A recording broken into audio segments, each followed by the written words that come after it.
sponsored by Genesis and Weber Auto Group. These boxers are not just fighters in the ring, they're fighters in life.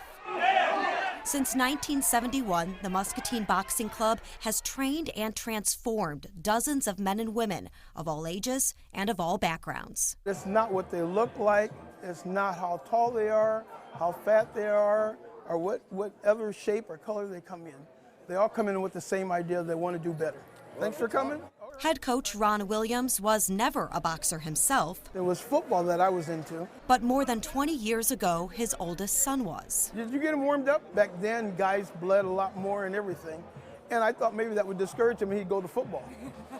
But then he said he liked it. And soon, Ron joined him in the gym with unique techniques. I was forceful, but I was fair. And a passion to set these athletes up for success. Some people think success is winning. It's not. Because everybody that comes in that door has to learn something, whether they win or lose. It's how to compete. And sometimes it's a lot easier to teach somebody how to win than it is to teach them how to lose. Once you lose and get over that factor, winning's easy. This was a split decision. And there's been a lot of winners from this ring. The win goes to Raymond Sutton.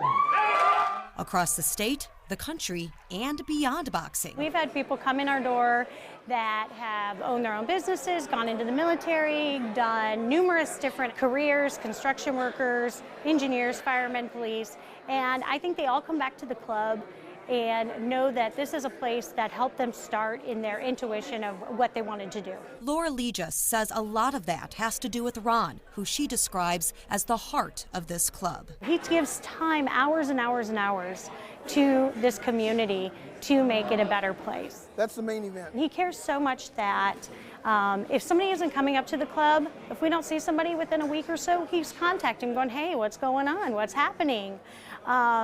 You know, he makes each one of these people that joined the Muscatine Boxing Club part of his family. I think they kind of consider me as their dad, so I guess I got to claim them. This father figure is also a strong supporter of the sport itself. What you got to do is you got to keep scoring. Events like this one at the Muscatine Boxing Club bring in boxers from all over the Midwest and gives these athletes something to look forward to, something to fight for. It's a very important part to the community because most of the time, and I'm not saying nothing bad about this sport, but a lot of kids come in here as misfits.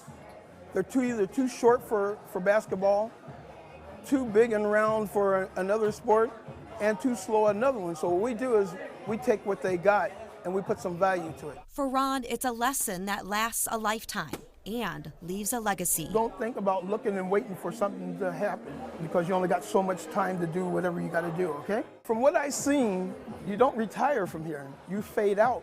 I used to think that, 4 or 5 years, 15 years, now I got 20-something years in, so I don't see retirement. What I see is doing like all the other better coaches, sooner or later we fade away.